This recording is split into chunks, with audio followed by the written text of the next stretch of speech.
Assalamualaikum warahmatullahi wabarakatuh. Perkenalkan, nama saya Anissa dan dua rekan teman saya, Eva Sri Rohayatun dan Mary Andriani. Di sini kami akan menyampaikan materi tentang sejarah perkembangan studi Islam di dunia Islam dan Barat. Pengertian dunia Islam. Sebagai agama paling besar kedua di dunia, Islam terus menyebar ke seluruh bumi. Islam adalah agama Abrahamik yang termuda yang memiliki banyak kesamaan dengan agama sebelumnya, yaitu Kristen dan Yahudi. Malahan sangat dekat dengan tradisi tersebut sehingga Al-Quran sebagai wahyu Allah yang diturunkan kepada Nabi Muhammad SAW kira-kira 570 sampai 632 Masehi mengungkapkan bahwa Islam menjadi pelengkap dari agama-agama sebelumnya yang menjelaskan, memurnikan dan menyempurnakan di antara agama-agama.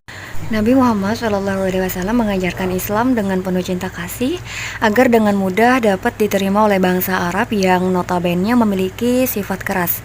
Islam meluas secara damai di antara orang-orang pribumi, mempersatukan suku bangsa, bahasa, dan norma-norma.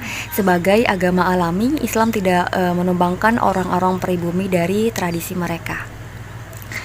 Fase-fase perkembangan ilmu pengetahuan di dunia. Yang pertama, periode Yunani kuno. Yunani kuno sangat identik dengan filsafat yang merupakan induk dari ilmu pengetahuan. Banyak unsur peradaban yang telah ada ribuan tahun di Mesir. Namun unsur-unsur tertentu belum utuh sampai kemudian bangsa Yunani lah yang menyempurnakannya. Seiring dengan berkembangnya waktu, filsafat dijadikan sebagai landasan berpikir oleh bangsa Yunani untuk menggali ilmu pengetahuan sehingga berkembang pada generasi-generasi setelahnya. Itu ibarat pembuka pintu-pintu aneka ragam disiplin ilmu yang pengaruhnya terasa hingga sekarang. Oleh karena itu, periode perkembangan filsafat Yunani merupakan entry point untuk memasuki peradaban. Yang kedua, periode Islam. Quran yang diwahyukan pertama kali kepada Nabi Muhammad SAW yaitu surah Al-Alaq dengan diawali kata perintah Iqra yang berarti bacalah. Al-ghairah intelektualitas di dunia Islam ini berkembang pada saat Eropa dan Barat mengalami titik kegelapan. Yang ketiga, ada masa Renaissance dan modern.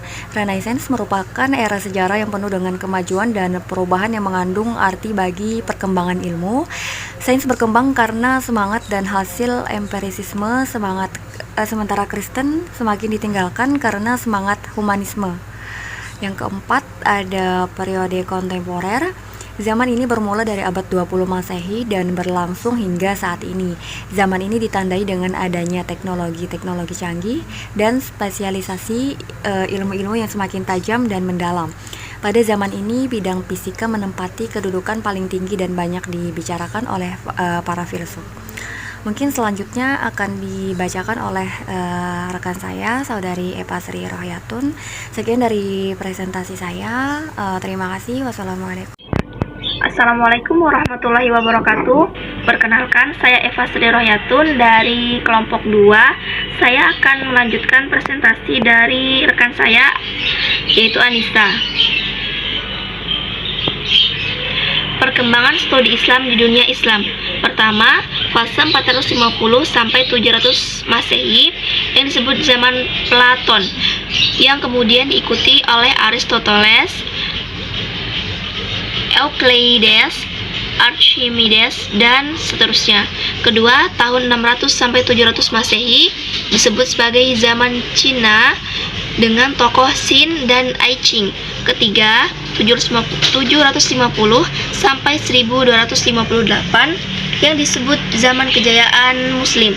Selama 350 tahun pertama, yaitu 750 sampai 1100 Masehi, kejayaan tersebut didominasi dan secara mutlak dikuasai sarjana-sarjana Muslim seperti Jabir Khawarizmi, Ar-Razi, Mas'ud, Wafa, Al-Buruni, Ibnu Sina, Ibnu Khaitam, Umar Al-Khayyam. Setelah itu muncul nama-nama non-Muslim adalah Grando dari Cremona dan Roger Bacon. Sementara tokoh-tokoh dari Muslim adalah Ibnu Rushd, Nasiruddin Al-Tuni, dan Ibnu Nafis.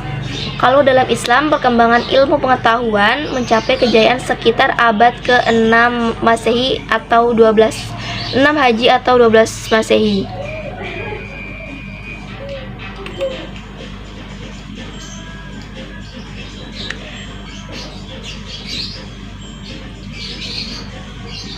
Perkembangan studi Islam di dunia Muslim. Akhir periode Madinah sampai dengan 4 Haji. Fase pertama, pendidikan Islam sekolah masih di masjid-masjid dan rumah-rumah dengan ciri hafalan, namun sudah dikenalkan logika, matematika, ilmu alam, kedokteran, dan kimia. Gedung besar bukan lagi di masjid dan mulai bergeser dari mata kuliah yang bersifat spiritual ke mata kuliah yang bersifat intelektual, ilmu alam, dan ilmu sosial. Namun disebutkan berdirinya sistem madrasah adalah abad ke-5 Haji atau akhir abad ke-11 Masehi. Pengaruh Al-Ghazali pada tahun 1085 sampai 1111 Masehi disebut sebagai awal terjadi pemisahan ilmu agama dengan ilmu umum. Bahkan terkesan terjadi dikotomi.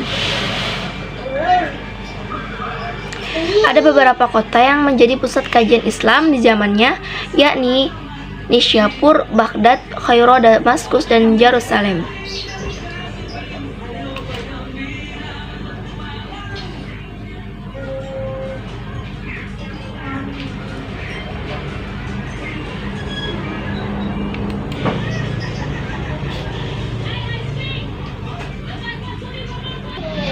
Perkembangan studi Islam di dunia Barat. Yang pertama, fase kejayaan Muslim. Kontak pertama antara dunia Barat dengan dunia Muslim ada lewat kontak perguruan tinggi. Sejumlah ilmuwan dan tokoh-tokoh Barat datang ke sejumlah perguruan tinggi, laboratorium, observatorium, dan pusat-pusat studi Muslim untuk memperdalam ilmu pengetahuan dan teknologi. Di dunia Islam belahan timur, perguruan tinggi tersebut kedudukannya di Baghdad, Irak, dan di Kairo, Mesir, sementara di belahan barat ada di Cordoba.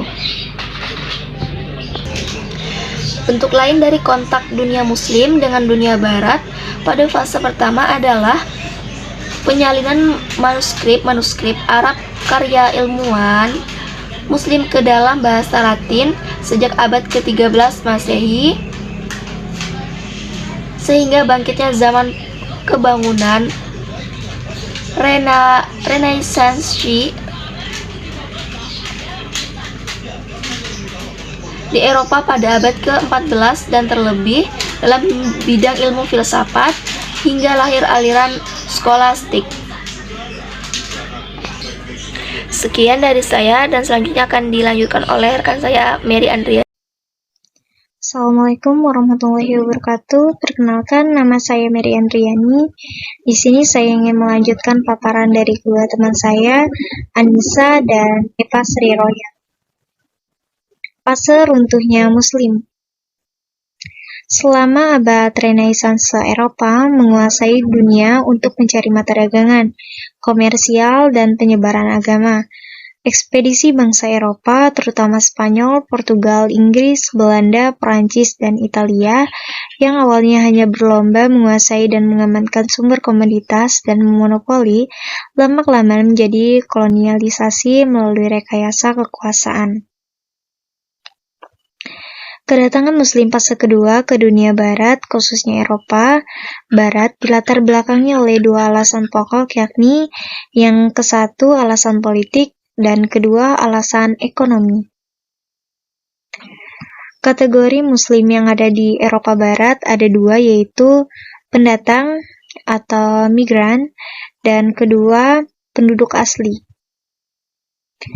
Penduduk asli dapat dikelompokkan menjadi 3 kelompok. Pertama, orang asli yang masuk Islam, converted Muslim. Kedua, keturunan dari Muslim asli yang sudah lama. Ketiga, Muslim yang kembali menemukan agama aslinya, rediscovery Islam of original roots.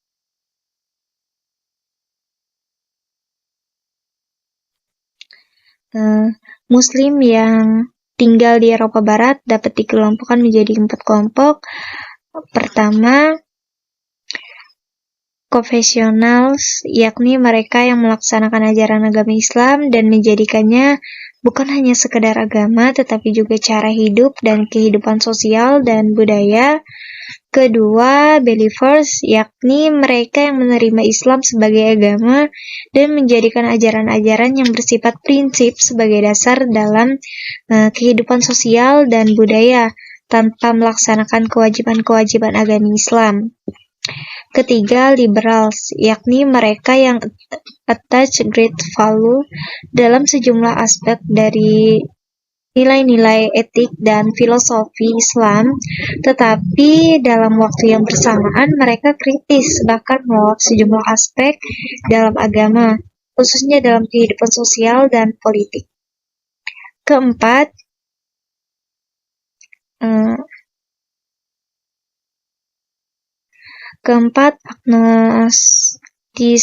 agnostitis, yakni mereka yang tidak percaya dengan keimanan dan menolak agama sebagai dasar kehidupan sosial dan budaya pada umumnya. Studi Islam di negara-negara non-Muslim pada saat itu dapat dikelompokkan menjadi 3, yaitu 1. Berdasarkan dosen yang mengajarkan studi Islam, 2. Berdasarkan perguruan tinggi, dan 3. Berdasarkan pusat studi.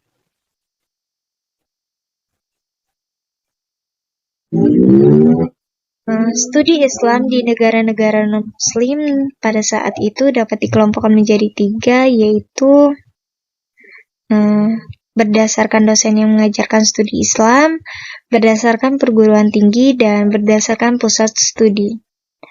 Berdasarkan dosen yang mengajar studi Islam dapat dikelompokkan menjadi 2, yaitu tenaga pengajar yang menganut agama Islam atau Muslim, dan nomor 2, tenaga pengajar non-Muslim. Mereka non-Muslim dikenal dengan sebutan orientalis, orient yang berarti timur dan lis yang berarti ahli. Secara bahasa orientalis adalah ahli ketimuran. Maksud timur di sini adalah Islam, maka orientalis adalah ahli keislaman. Sebelum Muslim memasuki universitas-universitas di Barat, khususnya Eropa dan Amerika, belum ada Muslim yang bisa menulis dalam bahasa Inggris dan beberapa bahasa Eropa seperti bahasa Prancis dan bahasa Jerman, bahasa Belanda. Karena itu ahli Islam di Barat didominasi oleh para orientalis, maka buku-buku dan artikel-artikel tentang pemikiran-pemikiran di bidang Islam pun didominasi dan merupakan hasil pemikiran.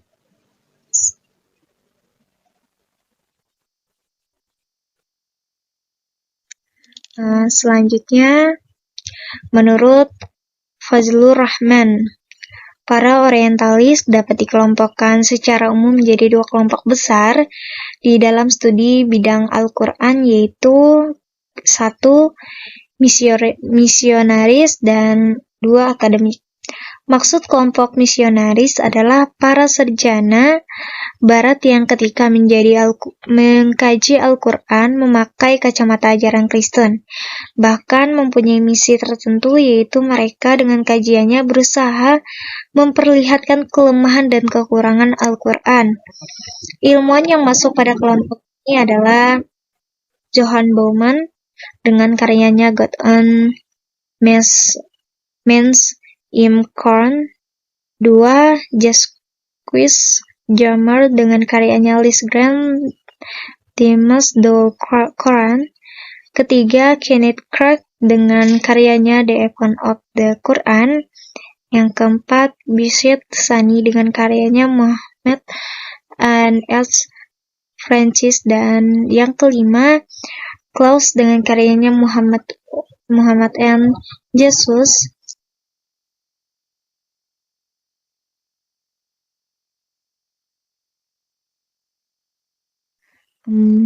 Adapun kelompok akademik adalah ilmuwan yang mengkaji Al-Quran berdasarkan berdasar dan mempunyai motivasi ilmu murni, motivasi akademik. Ilmuwan yang masuk kelompok ini menurut Rahman diantaranya Wansborg dengan karyanya Quranic Study, nomor 2 Johann Burton dengan karyanya The Collection of the Quran, dan ketiga Angelica Neuwirth dengan karyanya Studienzur Computation der Mechanischen Science Study toward the Convention of the Mentioned.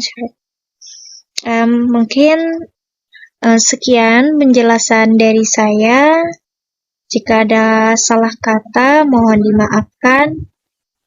Sekian, Assalamualaikum warahmatullahi wabarakatuh.